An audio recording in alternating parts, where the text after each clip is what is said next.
ઉચ્ચાલન અને તેના ભાગો વિશે સમજવું. સાધનો. સાયકલ એક મજબૂત લાકડી, મોટો પથ્થર, નાનો પથ્થર અથવા લાકડાનો નાનો નળાકાર ટુકડો. પદ્ધતિ. સાયકલમાં કયા પ્રકારના સાદા યંત્રોનો ઉપયોગ થાય છે તે સમજવા માટે સાયકલ પર ક્લિક કરો.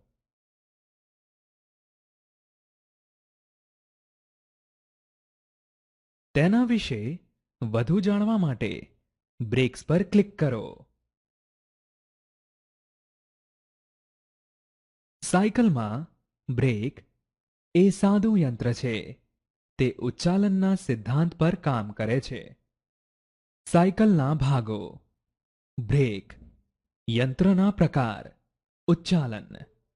આગળ વધવા માટે બ્રેક્સ પર ક્લિક કરો.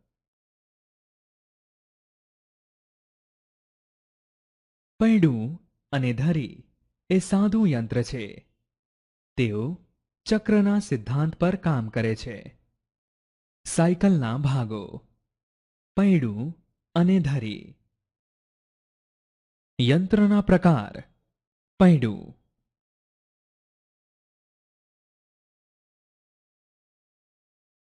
આગળ વધવા માટે પૈડું પર ક્લિક કરો.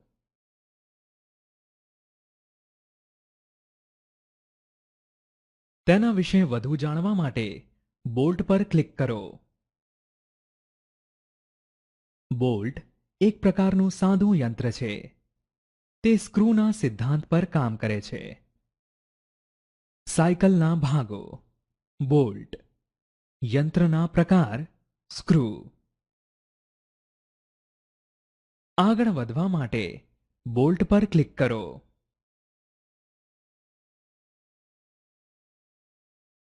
તેના વિશે વધુ જાણવા માટે પેડલ પર ક્લિક કરો. પેડલ એક પ્રકારનું સાદું યંત્ર છે. તે ગરગડીના સિદ્ધાંત પર કામ કરે છે. સાયકલના ભાગો. પેડલ, યંત્રના પ્રકાર, ગરગડી. આગળ વધવા માટે પેડલ પર ક્લિક કરો. પથ્થરને ખસેડવા માટે તેના પર ક્લિક કરો અને તમારું અવલોકન નોંધો. પથ્થર બહુ ભારે છે, તેથી છોકરો સરળતાથી પથ્થરને ખસેડી શકતો નથી. આગળ વધવા માટે પથ્થર પર ક્લિક કરો. મોટા પથ્થરની પાછળ નાના પથ્થરને મૂકવા માટે નાના પથ્થર પર ક્લિક કરો.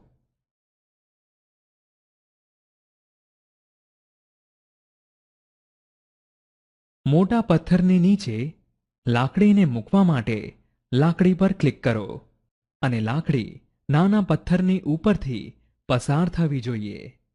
હવે લાકડીના બીજા છેડેથી નીચેની તરફ બળ આપો. હવે અવલોકન કરો. ભારે પથ્થરને મજબૂત લાકડી અને નાના પથ્થરને ઓછું બળ વાપરીને સહેલાઈથી ખસેડી શકાય છે. અહીં લાકડી એ ઉચ્ચાલન તરીકે કામ કરે છે અને ઓછું બળ લગાડવું પડે છે. આગળ વધવા માટે પથ્થર પર ક્લિક કરો.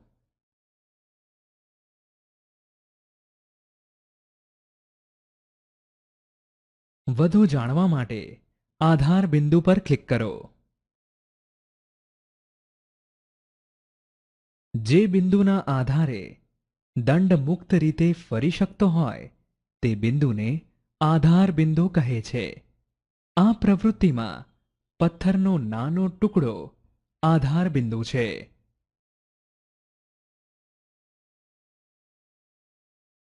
આગળ વધવા માટે પીળા ઝબકતા ટપકા પર ક્લિક કરો. વધુ જાણવા માટે ભાર પર ક્લિક કરો. ઉચ્ચાલનના એક છેડા વડે જે વસ્તુને ખસેડવા, ઊંચકવા કે કાપવામાં આવે છે તે વસ્તુને ભાર કહે છે. આ પ્રવૃત્તિમાં અહીં ભારે મોટો પથ્થર એ ભાર છે. આગળ વધવા માટે પીળા ઝબકતા ટપકા પર ક્લિક કરો. વધુ જાણવા માટે પ્રયત્ન બળ પર ક્લિક કરો. ઉચ્ચાલનના એક છેડે કાર્ય કરવા માટે બળ લગાડવામાં આવે છે. તે બળને પ્રયત્ન બળ કહે છે. આ પ્રવૃત્તિમાં પથ્થરને ખસેડવા માટે બીજા છેડે નીચેની તરફ લગાડવામાં આવતું બળ એ પ્રયત્ન બળ છે. આગળ વધવા માટે પીળા ઝબકતા ટપકા પર ક્લિક કરો.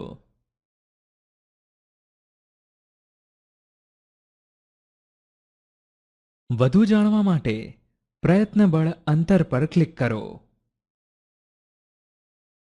આધાર બિંદુથી પ્રયત્ન બળ સુધીના અંતરને પ્રયત્ન બળ કહે છે. આગળ વધવા માટે પીળા ઝબકતા ટપકા પર ક્લિક કરો. વધુ જાણવા માટે ભાર અંતર પર ક્લિક કરો. આધાર બિંદુથી ભાર સુધીના અંતરને ભાર અંતર કહે છે. વધુ જાણવા માટે પીળા ઝબકતા ટપકા પર ક્લિક કરો.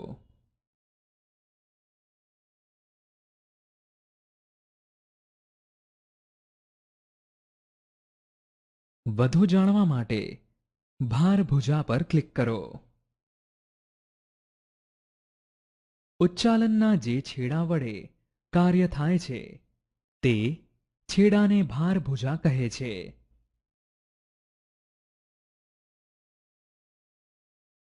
આગળ વધવા માટે પીળા ઝબકતા ટપકા પર ક્લિક કરો.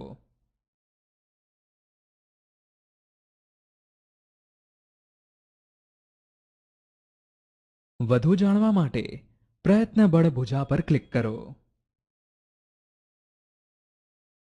ઉચ્ચાલનના જે છેડા પર પ્રયત્ન બળ લગાડવામાં આવે છે તે છેડાને પ્રયત્ન બળ ભુજા કહે છે.